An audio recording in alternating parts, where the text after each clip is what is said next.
আসসালামু আলাইকুম রহমতুল্লাহ।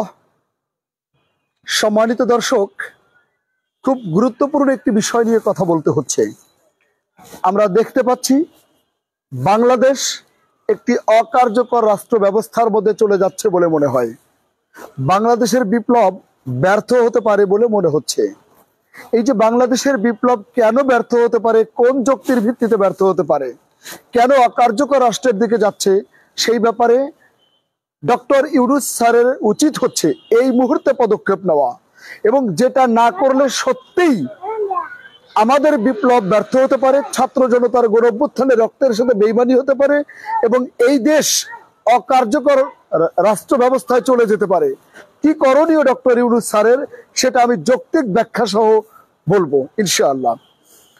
তার আগে একটা কথা বলে নেই যে ছাত্র জনতার গণ অভ্যুত্থানে যখন স্বৈরাচারী হাসিনা পালালো, তার মানে কিন্তু এখানে একটা গুরুত্বপূর্ণ বিষয় দেখুন, তিনি কিন্তু পদত্যাগ করেনি। পদত্যাগ করার তো দরকার পড়ে না, তিনি পদত্যাগ করতে চাননি, তাকে উৎখাত করা হয়েছে। গণ অভ্যুত্থানে যখন রক্তের বিনিময়ে উৎখাত করা হয়, উৎখাতকৃত ব্যক্তির পদত্যাগ পত্র থাকে না, পদত্যাগ পত্রের দরকার হয় না। অতএব এই প্রসঙ্গ নিয়ে আলোচনার কোনো প্রয়োজন নেই। আরেকটি বিষয় আসুন, যখন কোনো বিপ্লবের মাধ্যমে একটি সরকারের পরিবর্তন ঘটে বা একটা স্বৈরাচারের পরিবর্তন ঘটে বিপ্লবের মাধ্যমে, তার আগে বলি বিপ্লব কি? বিপ্লব হচ্ছে কোনো পরিকল্পনা ছাড়া হঠাৎ করে সকলের উত্থানে, জনগণের সংমিশ্রণে কোনো পরিবর্তনের নাম হচ্ছে বিপ্লব। সেই বিপ্লব কিন্তু অর্থনৈতিক হতে পারে, রাজনৈতিক হতে পারে, রাষ্ট্রীয় হতে পারে, বিভিন্ন ধরনের বিপ্লব আছে।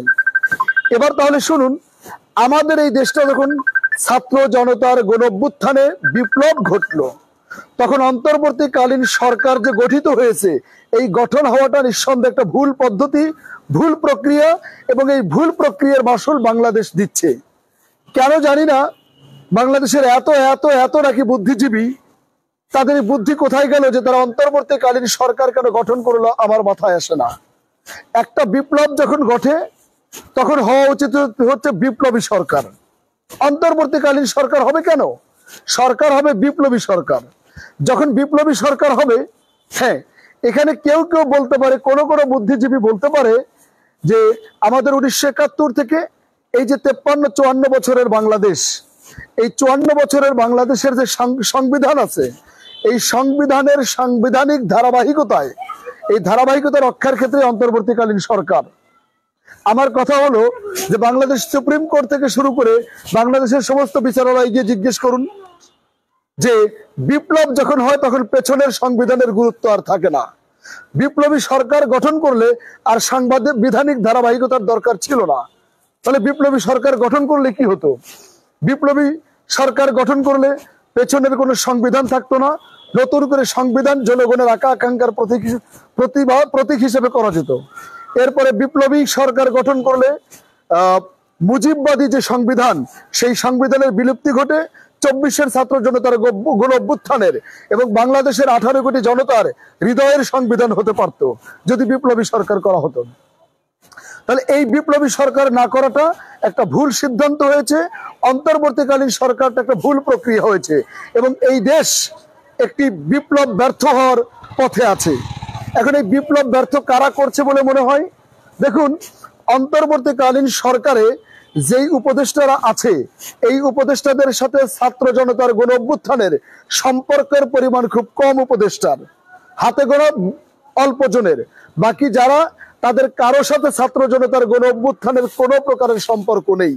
তাহলে বিপ্লব ঘটালো যারা, তাদের সম্পর্কহীন যাদেরকে আনা হলো, তাদের বেশিরভাগ ভারতের হয় রয়ের এজেন্ট, না হয় স্বৈরাচারের দালাল, না হয় ভারতের প্রেতাত্মা।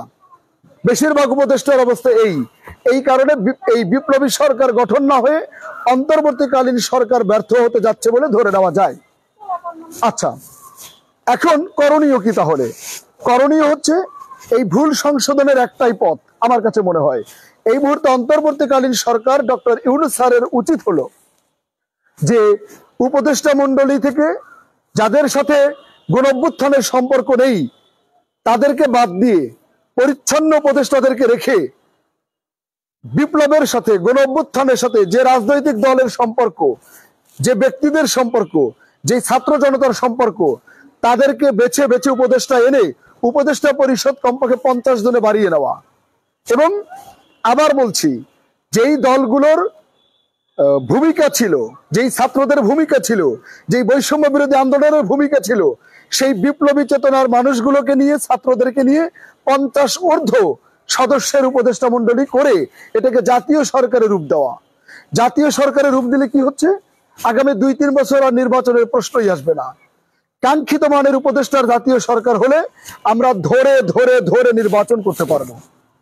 বিভিন্ন দল নির্বাচন করে যে গলা বাজি করছে বা ফেনা উঠায় ফেলছে, আমাদের তো বোঝা উচিত নির্বাচন করতে হলে নির্বাচন কমিশন গঠন করতে হবে, নির্বাচন করতে হলে পুলিশ সংস্কার করতে হবে, নির্বাচন করতে হলে আপনার সুপ্রিম কোর্ট বা বিচারালয় সংস্কার করতে হবে, নির্বাচন করতে হলে বিডিবি আনসার বাহিনীকে সংস্কার করতে হবে, নির্বাচন করতে হলে এইভাবে নির্বাচনের সাথে সম্পর্কিত অনেকগুলো বিষয়ের সংস্কার করতে হবে। সেটা করতেও তো 1-1.5 বছর লাগবে।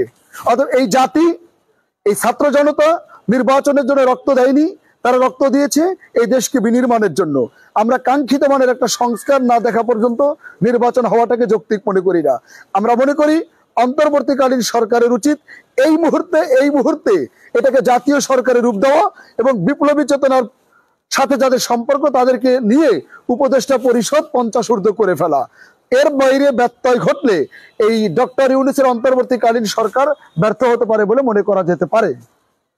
তবে ডক্টর ইউনূস স্যারের ছাত্র জনতার গণ অভ্যুত্থানে তারও কোনো সম্পর্ক ছিল না, তারপরও তার ব্যাপারটা আলাদা। কারণ তাকে যদি আমরা না পেতাম, তার আন্তর্জাতিক ব্যাকগ্রাউন্ড আর পরিচিতি যদি না থাকতো, ভারত আমাদেরকে আওয়ামী লীগকে নিয়ে খুবলে খেত আর বিশ্ব মিডিয়ায় এটাকে জঙ্গি আর নানাবিধ নাটক দেখিয়ে পার করে দিত। কিন্তু ডক্টর ইউনূসের মতো নোবেল লরেট, নোবেল বিজয়ী, আন্তর্জাতিক স্বীকৃতি, আন্তর্জাতিক পার্সন, ইন্টারন্যাশনাল পার্সন হওয়ার কারণে বিশ্ব দরবারে ভারত এবং আওয়ামী লীগ সুবিধা করতে পারছে না কোনো প্রোপাগান্ডা দিয়ে। এটা এই দেশকে বিনির্মাণের জন্য অনেক গুরুত্বপূর্ণ ব্যাপার। সেক্ষেত্রে ডক্টর ইউনূসকে পাওয়া আমাদের ভাগ্যের ব্যাপার ছিল। আল্লাহ এদেশকে হেফাজত করুন, অন্তর্বর্তীকালীন সরকারকে শুভ বুদ্ধি দিক এবং একটি বিপ্লবী চেতনার জাতীয় সরকার গঠন করে দেশটাকে উন্নয়নের রোল মডেলে নিয়ে যাওয়ার জন্য চেষ্টা করুক। এই প্রত্যাশা রেখে আপাতত বিদায় নিচ্ছি। আসসালামু আলাইকুম রহমতুল্লাহ।